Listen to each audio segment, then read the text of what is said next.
Das Kraftwerk Vogelsang. Ein Monument des totalen Krieges.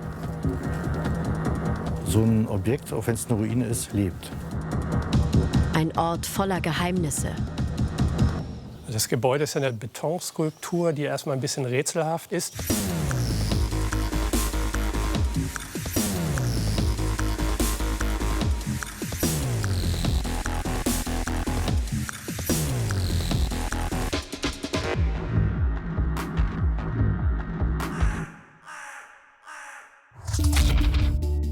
Im Naturschutzgebiet Mittlere Oder, nördlich von Eisenhüttenstadt, steht eine riesige Betonruine. Inmitten des Grüns ragen zwei 100 Meter hohe Schornsteine in den Himmel. Das Kraftwerk Vogelsang, erbaut in Hitlers Drittem Reich. Die Überreste dieses Großprojekts ziehen heute Geschichtsinteressierte aus aller Welt an. Auch die Urban Explorerinnen und Buchautorinnen Corinna Urbach und Christine Volpert sind hier auf Entdeckungstour. Dieses Entdecken macht ja auch einfach so Spaß. Also irgendwie so ein Ort, man geht ja dann von Raum zu Raum oder von Halle zu Halle, wie es hier jetzt fast ist.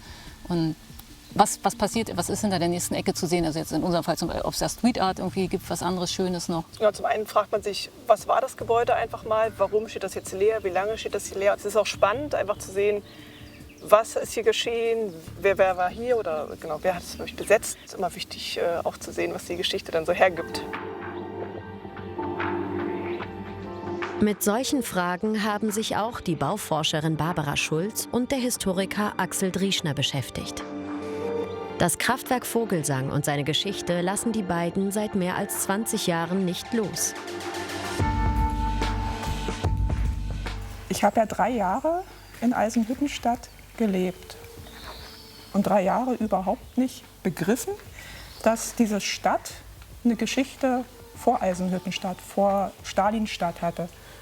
Und das fand ich dann ein sehr großes Fragezeichen, was sich mir da auftat, warum hier an der Oder einsam verlassen eine Kraftwerksruine steht, die mit Stalinstadt, Eisenhüttenstadt ja offensichtlich nichts zu tun haben kann. Und dass es hier so ein Betonrelikt an der Oder gibt, das hat mich erstmal sehr verwundert und so ein bisschen auch zum Nachdenken gebracht, weil das schon deutlich war, dass es mit dem Zweiten Weltkrieg zu tun haben würde, mit diesen riesigen Geschosstreffern auf der Oderseite. Und insofern ja, war ich jetzt erstmal angesprochen von dieser versunkenen Geschichte.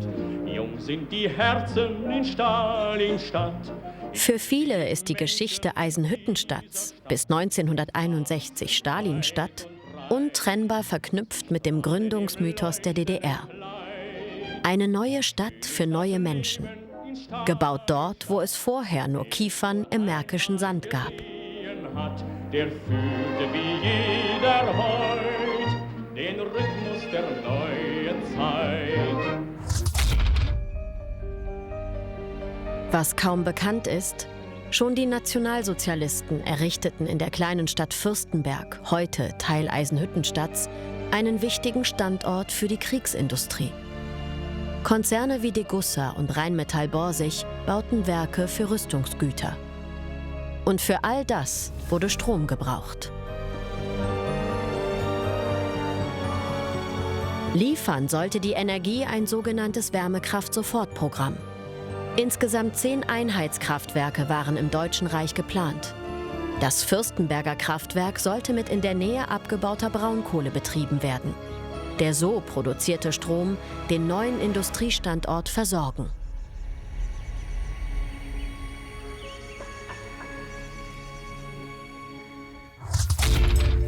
Heute herrscht in den leeren Gängen eine unheimliche Atmosphäre. Corinna Urbach versucht Vergänglichkeit und Verfall festzuhalten. Also ich finde gerade so Monumentalarchitektur finde ich einfach sehr beeindruckend und wie man das dann so teilweise in Szene setzt. Gerade wenn die Natur eben sich das zurückerobert, sieht einfach toll aus.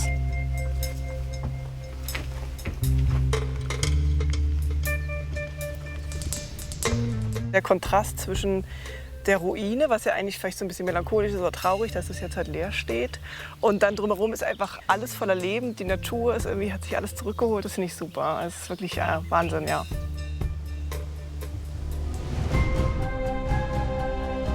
Um die Natur kümmert sich Gernot Preschel.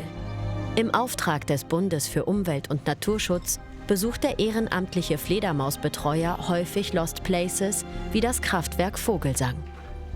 Wenn Orte, menschengemachte Orte von Menschen verlassen werden, übernimmt die Natur wieder das Zepter. So ein Objekt, auch wenn es eine Ruine ist, lebt. Jeder Winter hat seine Geschichte. Jeder Winter drückt irgendein Loch wieder auf oder lässt irgendwie verfüllte Schächte wieder aufgehen. Es wird ja immer mehr und immer interessanter.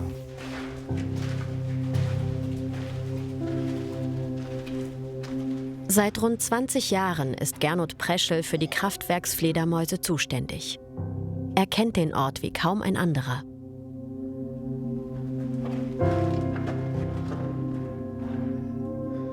Wir sind gerade im unterirdischen Bereich des Kraftwerkes. Das sind die Zugänge zu den Lüftungskanälen für die Öfen.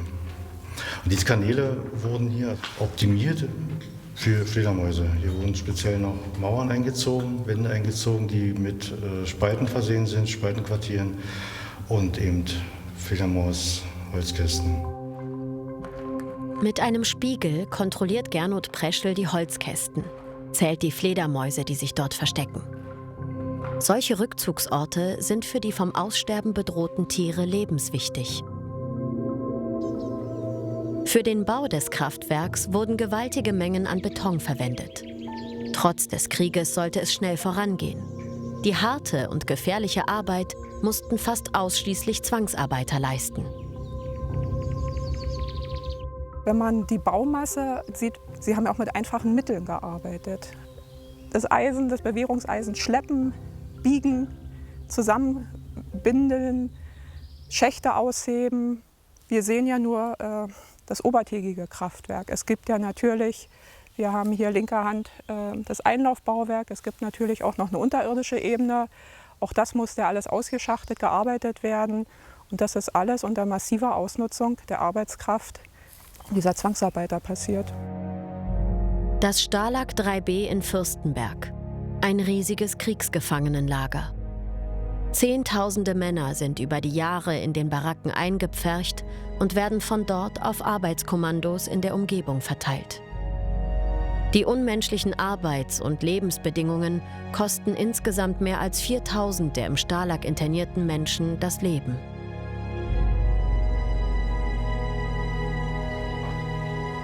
Im Januar 1945 ist das Kraftwerk fast fertig. Es wird weiter fieberhaft gebaut, auch als die Front immer näher rückt. Man hat fast bildlich die Vorstellung davon, dass sie eben am Arbeiten waren und dann sahen, dass von der anderen Seite die Truppen ankamen. Und dass man dann eben wirklich sagt, okay, wir müssen jetzt aufhören. Und das habe ich eigentlich noch nirgendwo anders so plastisch erleben können wie hier an dem Gebäude. Da sah der Einschuss, der durch diese anrückende Truppe kam, so aus, als wäre der Beton noch nicht mal wirklich ausgehärtet gewesen, weil der eben nicht abgeplatzt war, sondern sich innerlich deformierte. Also das heißt, der Beton war noch relativ weich. Das heißt, das Gebäude ging schon wieder kaputt, bevor es überhaupt fertig war.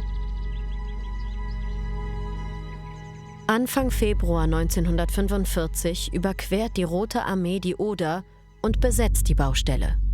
Das Kraftwerk war natürlich ein sehr guter Aussichtspunkt für Artilleriebeobachter. Das heißt, damit Artillerie sich einschießen kann auf Fürstenberg oder Vogelsang, konnten hier sag ich mal, sowjetische Beobachter von den Schornsteinen oder auch vom Dach des Kraftwerks aus das ganze Odergebiet hier im Umfeld überblicken. Auf der anderen Seite haben sich dann eben deutsche Einheiten an der Anhöhe verschanzt und konnten praktisch von erhöhter Position auf das Kraftwerk hinabschießen. Und das war ja eine Situation, die dann Wochen und Monate lang, eigentlich von Anfang Februar bis Mitte April 1945 anhielt. Übrig bleibt ein Kraftwerk gezeichnet von den Spuren des Krieges. Es ist nicht ganz fertig, liefert keinen Strom und hat doch viele Menschen das Leben gekostet. Russische Kriegsgefangene, die während der Bauarbeiten starben, sowjetische und deutsche Soldaten gefallen in den Kämpfen um das Werk, das den Krieg befeuern sollte und nun nicht mehr gebraucht wird. Sowjetische Demontagetruppen waren hier unterwegs und haben alles Mögliche, was aus Stahl war, Maschinen ohnehin, aber auch Bahngleise und alles, was nicht nied- und nagelfest war, abgebaut und in die Sowjetunion verbracht. Und was übrig blieb, war dieses Betonskelett hier, was ja eben auch noch nicht ein fertig gebautes Kraftwerk war. Viele andere Fabrikanlagen hier in der Gegend, die auch in dieser Zeit entstanden sind, zwischen 1940 und 1945, sind gesprengt worden. Hier war das nicht möglich aufgrund der dichten Lage am Oderdeich. Man hatte eben Sorge, dass man hier den Deich zerstören würde bei diesen Sprengungen. Und deswegen ist es hier so über die Zeiten gekommen. Jahrzehntelang bleibt das Kraftwerk nahezu unberührt, während ringsherum das Leben einen Neuanfang wagt. Ab und zu kommen Spaziergänger. Manchmal holen sich Dorfbewohner ein paar Steine als Baumaterial. Eine Zeit lang dient die Ruine als Kriegskulisse, in der DDR-Kampfgruppen den Häuserkampf trainieren. Anfang der 1990er Jahre rückt ein Filmteam an. Eine Folge der Reihe Polizeiruf 110 entsteht. Der Titel »Tod im Kraftwerk«.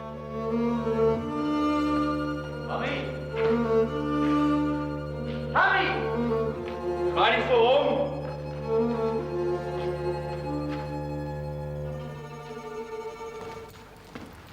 Von hier oben kann ich sehen, ob dir einer folgt. Und? Folgt mir einer? Nee. Wie im Film wird der Kraftwerksbau über die Jahre mehr und mehr zum Abenteuerspielplatz. Graffiti-Künstler verewigen sich an seinen Wänden und einige Waghalsige dringen bis in die Tiefen der weit verzweigten Keller vor.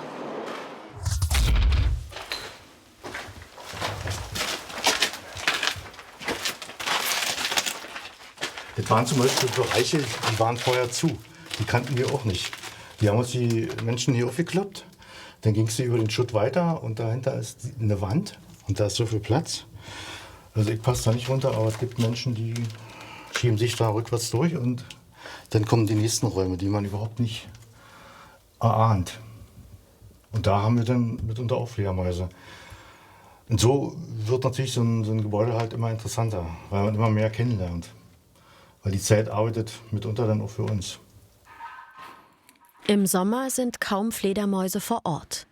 Dann bevorzugen sie wärmere Verstecke. Doch als Winterquartier hat sich das alte Kraftwerk bewährt. So, und im Winter fangen wir natürlich dann an, alle so eine Spalten hier zu untersuchen, auszuspiegeln. Das ist eine akribische Arbeit.